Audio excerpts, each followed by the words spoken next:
नमस्कार बच्चों, स्वागत है आप सभी का आपके अपने YouTube चैनल में। अगर आप कक्षा 11 के विद्यार्थी हैं तो इस वीडियो को आपको कंप्लीट देखना है। और आज के इस वीडियो में मैं आपको अर्धवार्षिक परीक्षा हाफ ईयरली एग्जाम 2021-22 के लिए कक्षा 11 हिंदी साहित्य का एक ऐसा पेपर बताने वाला हूं जो आपके इस बार अर्धवार्षिक परीक्षा हाफ ईयरली एग्जाम 2021-22 में आने वाला है। तो परीक्षा से पहले ये पूरा पेपर आपको अच्छे से तैयार करना है। और इस बार आपको जो समय मिलने वाला है अर्धवार्षिक परीक्षा में 2 घंटे 45 मिनट का आपको समय दिया जाएगा।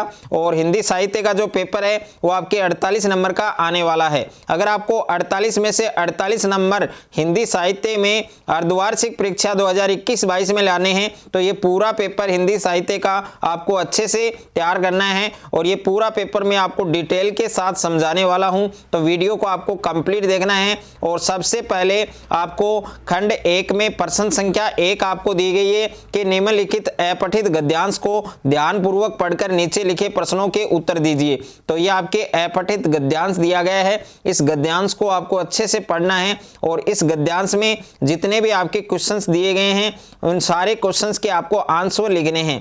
तो इसमें टोटल आपके 8 क्वेश्चन है, तो 8 क्वेश्चन के आपको सही आंसर लिखने हैं। उसके बाद में प्रश्न संख्या 3 है आपके निम्नलिखित अपठित पद्यांश को ध्यानपूर्वक पढ़कर दिए गए प्रश्नों के उत्तर लिखिए। तो ये आपके पद्यांश दिया गया है, इस पद्यांश को आपको अच्छे से पढ़ना है। और इस पद्यांश के अंदर आपको जो क्वेश्चन दिए गए हैं टोटल आपके 8 क्वेश्चन दिए गए हैं, तो इन सभी क्वेश्चंस के आपको आंसर लिखने हैं। उसके बाद में खंड 2, और खंड 2 में प्रश्न संख्या 3 है आपके जिसमें रचनात्मक और व्यवहारिक लेखन है। जिसमें प्रश्न संख्या 3 है कि अपने जीवन की किसी अविस्मरणीय घटना का अपने शब्दों में आपको वर्णन करना है। और अथवा में भी प्रश्न आपको दिया गया है कि अपने विद्यालय में आयोजित हुए क्रिकेट टूर्नामेंट का वर्णन अपने शब्दों में आपको लिखना है। उसके बाद में प्रश्न संख्या 4 है आपके कि जिला कलेक्टर बीकानेर की ओर से स्वास्थ्य सचिव राजस्थान सरकार को अपने क्षेत्र में अज्ञात बीमारी से राहत दिलवाने हेतु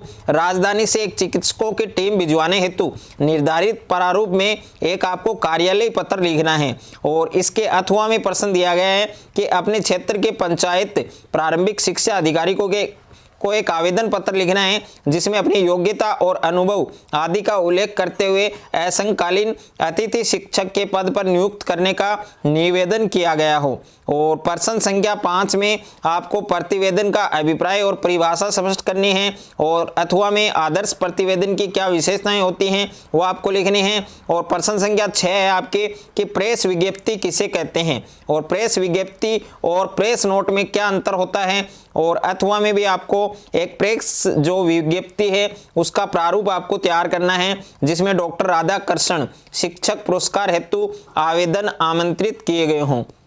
8-400-400-400 जी हाँ, याद कर लीजिए व्हाट्सअप नंबर, क्योंकि अब आपका मैथ्स, फिजिक्स, केमिस्ट्री, बायोलॉजी का सवाल हो, आपके हर क्वेश्चन हर डाउट का मिलेगा तुरंत सॉल्यूशन, वो भी सीधा आपके व्हाट्सअप पर। बस अपने फोन में डाउटनेट का 8-400-400-400 व्हाट्सअप नंबर सेव कर लीजिए और चैट ओपन कीजिए। फिर जो भी आपका डाउट है उस सवाल की फोटो खींचिए और उसे क्रॉप कीजिए और 5 सेकेंड में उस क्वेश्चन का वीडियो सोल्यूशन आपको मिल जाएगा। क्लास 6 से 12 IIT, JEE, NEET, CBSE board और सभी स्टेट बोर्ड के बच्चों के लिए। तो देर किस बात की, अभी जाइए और 8-400-400-400 पर अपना सवाल व्हाट्सएप कीजिए और अपने सभी डाउट को आउट कीजिए। Link description.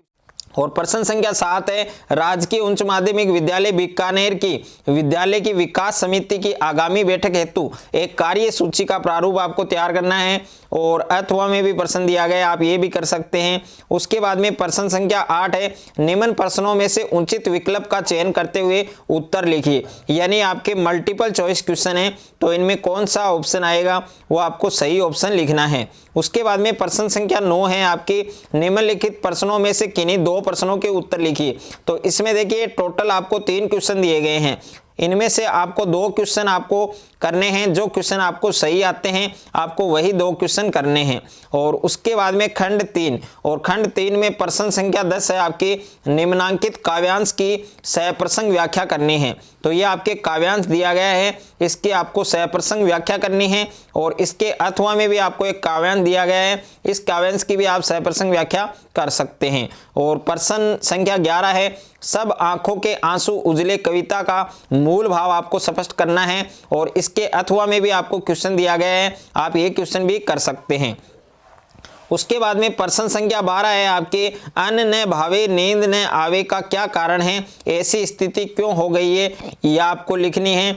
और उसके बाद में है, कस्तूरी मृग के अपने ही चिढ़ने का क्या कारण है, यह आपको लिखना है। और प्रश्न संख्या 13 है आपकी, किन्हीं 3 प्रश्नों के उत्तर दीजिए, जिसमें आपको टोटल 5 क्वेश्चन दिए गए हैं। इसमें से 3 जो क्वेश्चन आपको सही आ रहे हैं वो 3 क्वेश्चन के आपको सही आंसर लिखने हैं। और प्रश्न संख्या 14 है, निम्नांकित गद्यांश की सहप्रसंग व्याख्या कीजिए। तो यह आपके गद्यांश दिया गया है और अथवा में भी आपको एक गद्यांश दिया गया है, जिसमें से आपको एक करना है। और प्रश्न संख्या 15 है, मानो भ्रांतत्व का एक सूत्र इन समस्त आत्माओं का एक लड़ी में पिरोए हुए है और इस कथन के संदर्भ में आपको स्पष्ट करना है कि धर्म तोड़ता नहीं जोड़ता है। और इसके अथवा में मुंशी जी और सिद्धेश्वरी की असंबंध बातें कहानी से कैसे संबंध हैं, यह आपको लिखना है। और प्रश्न संख्या 16, किन्हीं 2 प्रश्नों के उत्तर लिखने हैं। इसमें आपको टोटल 4 क्वेश्चन दिए गए हैं, इनमें 2 क्वेश्चन के आपको सही आंसर लिखने हैं। और प्रश्न संख्या 17 है, प्रेमचंद का जीवन परिचय और साहित्यिक योगदान है उसका विस्तार पूर्वक आपको वर्णन करना है। और अथवा में महादेवी वर्मा का जीवन परिचय और कर्तृत्व पर सविस्तार प्रकाश डालिए। तो इसमें से एक आपको करना है। और उसके बाद में खंड 4, और खंड 4 में जो प्रश्न संख्या 18 है, निम्नलिखित में से किन्हीं 5 प्रश्नों के उत्तर लिखिए। तो इसमें आपको टोटल 8 क्वेश्चन दिए गए हैं, लेकिन आपको 5 ही क्वेश्चन के आंसर लिखने हैं। अगर मेरा ये वीडियो आपको अच्छा लगे तो वीडियो को ज़्यादा से ज़्यादा लाइक करें, दोस्तों के साथ शेयर करें और चैनल पर आप नए हैं तो चैनल को सब्सक्राइब कर लीजिए, साथ में नोटिफिकेशन बेल को प्रेस कर लीजिए।